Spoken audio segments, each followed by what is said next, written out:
So guys, first ಪಾರ್ಟಲ್ಲಿ ನಾನು ನಿಮಗೆ ಒಂದು ಸಿಂಪಲ್ ಪ್ರಾಬ್ಲಮ್ ಜೊತೆ ಹೇಳಿಕೊಟ್ಟೆ ಅಲ್ಲ, ಅದು ಫಸ್ಟ್ ಸ್ಟೆಪ್ ಮಾತ್ರ ಆಗಿತ್ತು. ಸೊ ಇವಾಗ 3 ಸ್ಟೆಪ್ಸ್ ಹಾಕಿ, ಅಂದರೆ joint venture account, coventure account, joint bank account ಹಾಕಿ ಹೇಗೆ ಮಾಡೋದು ಅಂತ ಹೇಳ್ತೀನಿ. ಸೊ ನನಗೆ ಬರ್ದು ನೋಡ್ಸಲ್ಲ, ಆಲ್ರೆಡಿ ಬರ್ದಿರೋದ್ರಲ್ಲಿ ನಿಮಗೆ ಎಕ್ಸ್ಪ್ಲೈನ್ ಮಾಡ್ತಾ ಹೋಗ್ತೀನಿ.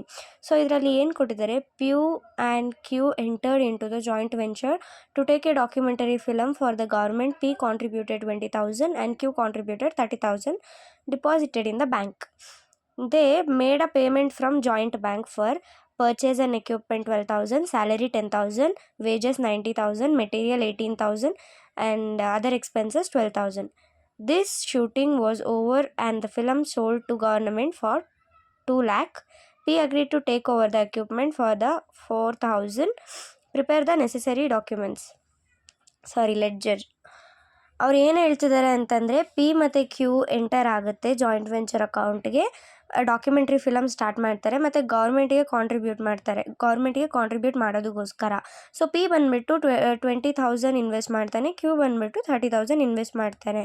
ಡಿಪಾಸಿಟ್ ಮಾಡಿರೋದ್ರಲ್ಲಿ ಸೊ ಅವ್ರು ಕೆಲವೊಂದು ಎಕ್ಸ್ಪೆನ್ಸಸ್ನ ಪೇ ಮಾಡ್ತಾರೆ. ಫಸ್ಟ್ ಬಂದುಬಿಟ್ಟು ಪರ್ಚೇಸ್ ಆಫ್ ಎಕ್ವಿಪ್ಮೆಂಟ್ನ ಪರ್ಚೇಸ್ ಮಾಡೋದಕ್ಕೆ 12,000 ಖರ್ಚು ಮಾಡ್ತಾರೆ. ಮತ್ತು ಸ್ಯಾಲರಿ ಕೊಡ್ತಾರೆ. ಕೆಲಸ ಆದಮೇಲೆ ವರ್ಕರ್ಸ್ ಬೇಕೇ ಬೇಕಲ್ವಾ, ಅವ್ರಿಗೆ 10,000 ಸ್ಯಾಲರಿ ಆಗುತ್ತೆ ಮತ್ತು 90,000 ವೇಜಸ್ಸು ಆಗುತ್ತೆ. ಮತ್ತು ಮೆಟೀರಿಯಲ್ಸು ಬೇರೆ, ಎಕ್ವಿಪ್ಮೆಂಟ್ ಬಿಟ್ಟು ಮೆಟೀರಿಯಲ್ಸ್ ಬೇರೆ ಬೇರೆ ಸಣ್ಣ ಪುಟ್ಟ ಎಲ್ಲ ತರೋದಕ್ಕೆ 18,000. ಮತ್ತು ಇನ್ನೂ ಮಿಕ್ಕಿದ ಖರ್ಚುಗಳೆಲ್ಲ ಟ್ರಾನ್ಸ್ಪೋರ್ಟು ಅದು ಇದು ಒಂದು ಮಿಕ್ಕಿದಿರುತ್ತೆ, ಅದೆಲ್ಲ 12,000 ಆಗುತ್ತೆ. ಮತ್ತು ಶೂಟಿಂಗ್ ಎಲ್ಲ ಆದಮೇಲೆ ಅವ್ರು ಗೌರ್ಮೆಂಟಿಗೆ ಎಷ್ಟಕ್ಕೆ ಸೇಲ್ ಮಾಡ್ತಾರೆ, 2 ಲ್ಯಾಕ್ಗೆ ಸೇಲ್ ಮಾಡ್ತಾರೆ ಶೂಟಿಂಗ್ನ. ಅದು ಇಲ್ಲಿ ಪ್ರಾಡಕ್ಟು ನಮಗೆ, ಓಕೆನಾ. ಸೋಲ್ಡ್ ಮಾಡಿರೋ ಫಿಲಮು ಪ್ರಾಡಕ್ಟ್ ಆಗುತ್ತೆ. ಮತ್ತು ಪಿ ಅಗ್ರಿ ಮಾಡ್ಕೋತಾನೆ, ಇನ್ನು ಮಿಕ್ಕಿರೋ ಎಕ್ವಿಪ್ಮೆಂಟು 4,000ಗೆ ವ್ಯಾಲ್ಯೂ ಆಗುತ್ತೆ, ಅದನ್ನು ತೊಗೊಂಡೋಗೋಣ ಅಂತ. ಸೊ ಫಸ್ಟ್ ಬಂದುಬಿಟ್ಟು joint venture account. Purchase, joint bank ಅಂದರೆ ಪರ್ಚೇಸ್ ಅಂದರೆ 12,000, ಇಲ್ಲಿ ಪರ್ಚೇಸ್ ಆಫ್ ಎಕ್ವಿಪ್ಮೆಂಟ್ 12,000. ಸೊ ಪರ್ಚೇಸ್ನ ಇಲ್ಲಿ ಎಂಟ್ರಿ ಮಾಡ್ಕೊಂಡಿದ್ದೀರಿ. ದೆನ್ ಎಲ್ಲ ಎಕ್ಸ್ಪೆನ್ಸಸ್ಸು ಇಲ್ಲೇ ಎಂಟ್ರಿ ಆಗಿದೆ, salary, wages, material, other expenses. So ಇಲ್ಲಿದೆಯಲ್ಲ, salary, wages, material, other expenses ಇಲ್ಲಿ ಹಾಕೋಬೇಕು. ದೆನ್ ಅದಾದಮೇಲೆ ಈ ಕಡೆ ಕ್ರೆಡಿಟ್ ಸೈಡು ಸೋಲ್ಡ್ ಆಗಿರೋದು. ನಾನು ಹೇಳ್ದೆ ಅಲ್ವಾ ನಿಮಗೆ, ಮೂವಿ 2 ಲ್ಯಾಕ್ಗೆ ಸೋಲ್ಡ್ ಆಗಿದೆ ಅಂದರೆ ಇದು ಇಲ್ಲಿ ನಮಗೆ ಪ್ರಾಡಕ್ಟ್, ಅಂದರೆ ಸೇಲ್ ಆಗಿರೋ ಪ್ರಾಡಕ್ಟ್, ಅದು 2 ಲ್ಯಾಕ್ ಇಲ್ಲಿ ಹಾಕೋಬೇಕು. ದೆನ್ ಏನು, ಪಿ ಮತ್ತು ಅವನು 4,000 ವರ್ತ್ ಗೂಡ್ಸ್ನ ತೊಗೊಂಡು ಹೋಗ್ತಾನೆ ರಿಟರ್ನು, ಆ 4,000 ಇಲ್ಲಿ ಹಾಕೋಬೇಕು. ಸೊ ನಾವು ಕ್ಯಾಲ್ಕುಲೇಟ್ ಮಾಡಿದಾಗ ಟೋಟಲ್ ನಮಗೆ 2,04,000 ಸಮಥಿಂಗ್ ಬರುತ್ತೆ. ಆವಾಗ ಪ್ರಾಫಿಟ್ ಸಿಗುತ್ತೆ ನಮಗೆ. ಸೊ ಪ್ರಾಫಿಟ್ನ ಈಕ್ವಲ್ ಆಗಿ ಇಬ್ಬರಿಗೂ ಶೇರ್ ಮಾಡ್ತೀರಿ. ದೆನ್ ಬರೋದು ಕೋವೆಂಚರ್ ಅಕೌಂಟಲ್ಲಿ ಅಷ್ಟೇ. ಫಸ್ಟ್ ನೀವೇನು ಮಾಡಬೇಕು ಅಂದರೆ, ಎಲ್ಲ ಕೋವೆಂಚರ್ಸ್ ಅಕೌಂಟಲ್ಲಿ ಅವ್ರು ಕ್ಯಾಪಿಟಲ್ ಹಾಕ್ಕೊಬಿಡ್ರಿ, ಕ್ಯಾಪಿಟಲ್ ಮರಿದಿರ ಹಾಕ್ಕೊಳ್ರಿ. ದೆನ್ ಅವ್ರಿಗೆ ಏನು ಪ್ರಾಫಿಟ್ ಹಂಚಿದ್ದೀರಲ್ವ, ಪ್ರಾಫಿಟ್ ಆಗಲಿ ಲಾಸ್ ಆಗಲಿ, ಪ್ರಾಫಿಟ್ಟು ಡೆಟಾರ್ ಸೈಡ್ ಬಂದರೆ ಇದರಲ್ಲಿ ಕ್ರೆಡಿಟ್ ಸೈಡ್ ಹಾಕ್ಕೊಳ್ರಿ.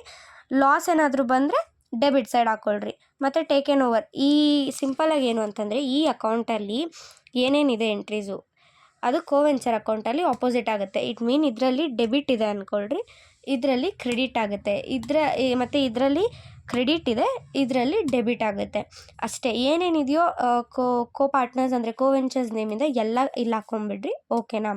ದೆನ್ ಅದಾದಮೇಲೆ ಲಾಸ್ಟ್ ಫೈನಲ್ ಸ್ಟೆಪ್ ಬಂದುಬಿಟ್ಟು ಜಾಯಿಂಟ್ ಬ್ಯಾಂಕ್ ಅಕೌಂಟು. ಈ ಜಾಯಿಂಟ್ ಬ್ಯಾಂಕ್ ಅಕೌಂಟಲ್ಲಿ ಸೇಮ್ ಈ ಅಕೌಂಟಲ್ಲಿ ಮತ್ತು ಫಸ್ಟ್ ಈ ಅಕೌಂಟಲ್ಲಿ ನಿಮಗೆ GB ಅಂದರೆ ಜಾಯಿಂಟ್ಮೆಂಟ್ ಎಲ್ಲೆಲ್ಲಿದೆ ಅದನ್ನೆಲ್ಲ ಇಲ್ಲೇ ಹಾಕ್ಕೊಳ್ರಿ. ಅಂದರೆ ಇಲ್ಲೂ ಅಷ್ಟೇ, ಅಲ್ಲೇನಾದರೂ ಡೆಬಿಟ್ ಸೈಡ್ ಇದ್ದರೆ ಕ್ರೆಡಿಟ್ ಸೈಡ್ ಹಾಕ್ಕೊಳ್ರಿ, ಕ್ರೆಡಿಟ್ ಸೈಡ್ ಇದ್ದರೆ ಡೆಬಿಟ್ ಸೈಡ್ ಹಾಕ್ಕೊಳ್ರಿ. ನಮಗೆ ಫೈನಲ್ ಆಗಿ ಎರಡೂ ಆನ್ಸರ್ ಟ್ಯಾಲಿ ಆಗಬೇಕು. ಸೊ ನಿಮ್ಮದು ಟ್ಯಾಲಿ ಆದರೆ ಹೋಲ್ ಆನ್ಸರ್ ಕರೆಕ್ಟಾಗಿದೆ ಅಂತ. ಸೊ ಇನ್ನು ಮಿಕ್ಕಿದ್ದು ಕ್ವೆಶನ್ ಆನ್ಸರ್ಸ್ ಎಲ್ಲ ನೋಟ್ಸ್ ಹಾಕಿದ್ದೀನಿ, ಸೊ ಅದನ್ನು ರೆಫರ್ ಮಾಡ್ಕೊಳ್ಳಿ. Thank you.